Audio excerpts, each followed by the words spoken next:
Bem-vindo a mais um Evangelho da Graça. Vamos falar hoje sobre um pouquinho da infância de Jesus, que é narrado pelo Evangelho, no capítulo 2 do Evangelho de Lucas. A gente sabe que muitas histórias foram contadas, histórias folclóricas, fictícias, a respeito da infância de Jesus.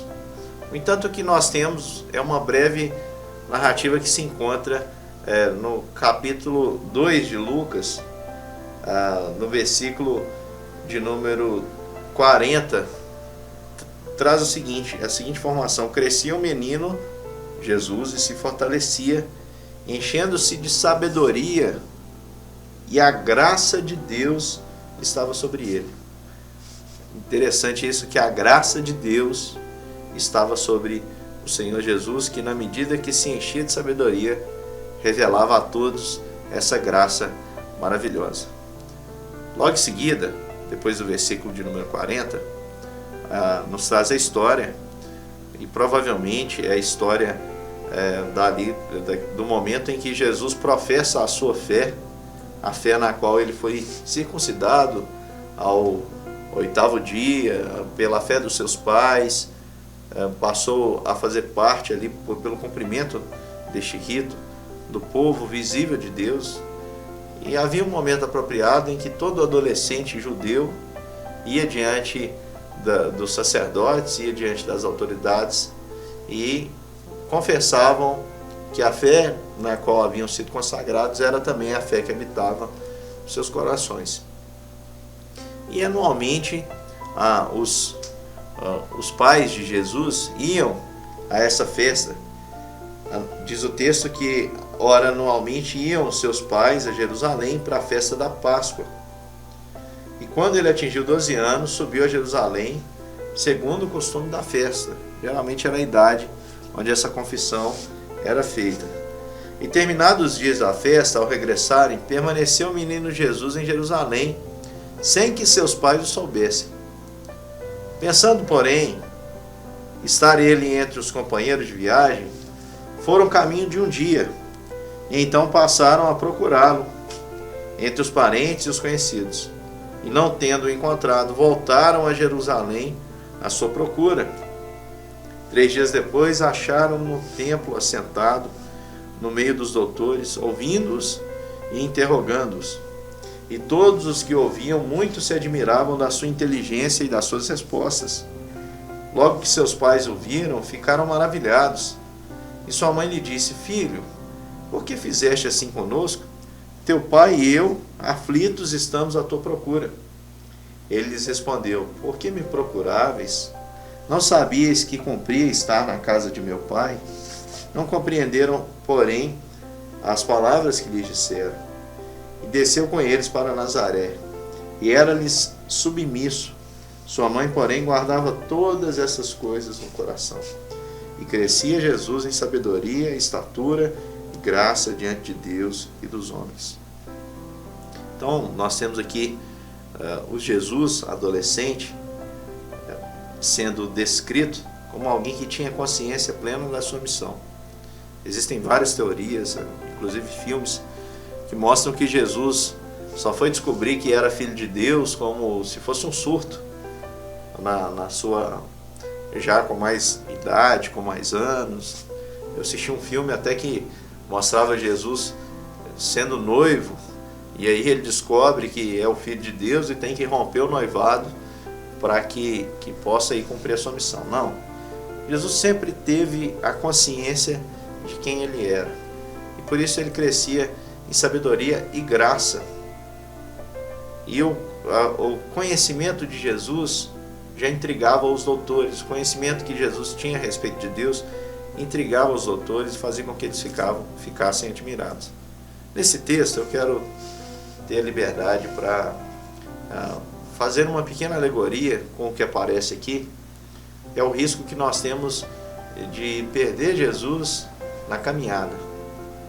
A gente vê aqui uma história que é contada e que poderia ser aplicado bem dessa forma. Por Jesus ser um menino muito irresponsável, o próprio texto nos diz que ele era em tudo submisso aos pais, os pais acreditavam que Jesus estava entre os companheiros de viagem. Eles não ficaram preocupados se Jesus estava ali, porque eles acreditavam que Jesus estava entre aquele grupo, estava entre os companheiros de viagem. Às vezes, a gente perde a perspectiva do nosso relacionamento pessoal com Jesus. E o relacionamento, ele é sempre pessoal. E a gente começa a entender que Jesus, ele não precisa estar comigo, basta ele estar com o meu grupo. É meio que Jesus passa a se unir a meu grupo por uma espécie de osmose, sem que ninguém precisasse se relacionar com ele. E não é assim. O relacionamento com Cristo, ele é sempre pessoal. Mas quantas vezes os filhos dizem assim, não, eu não me preocupo porque Jesus está conosco, Jesus está com meu pai, Jesus está com a minha mãe, Jesus está com aquele meu melhor amigo que caminha comigo, portanto Jesus está também comigo.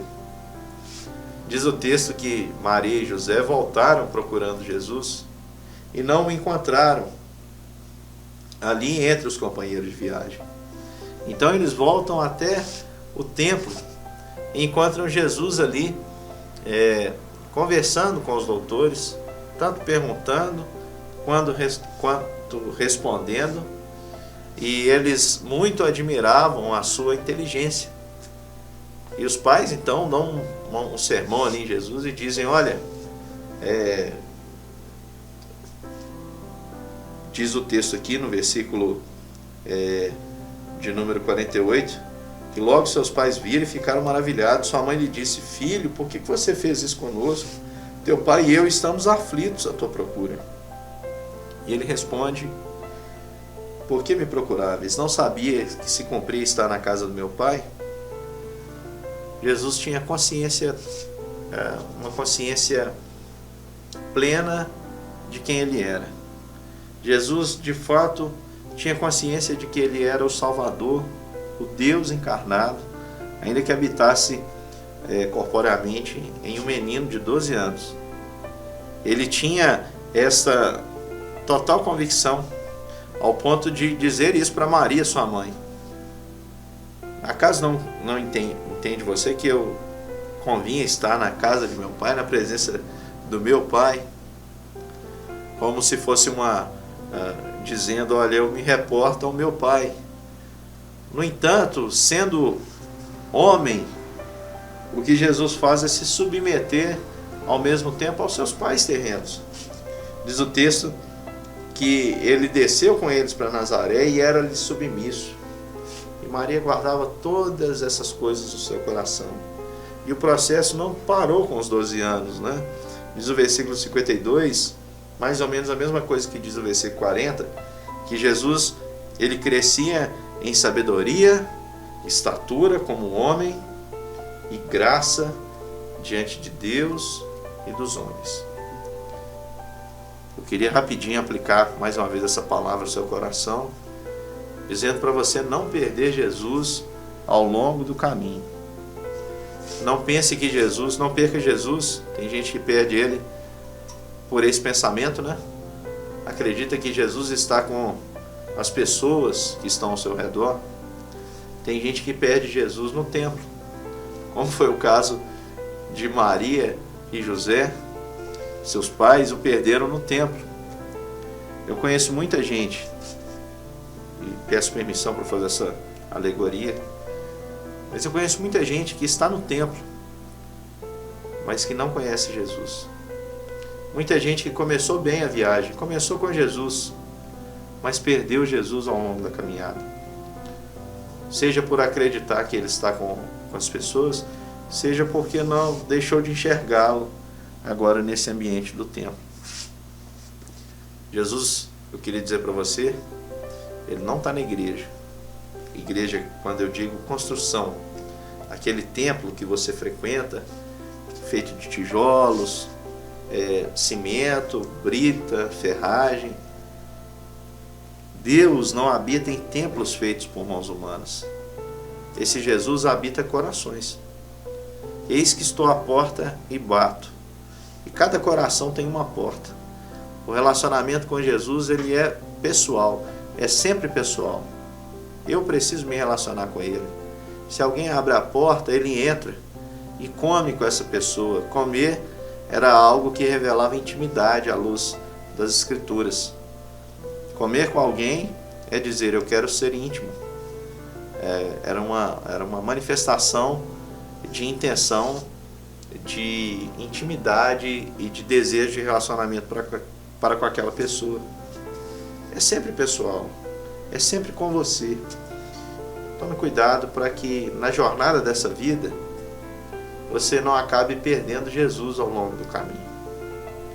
E que a graça na qual Jesus cresceu e que fez parte de toda a sua história também habite o seu coração, em nome de Jesus.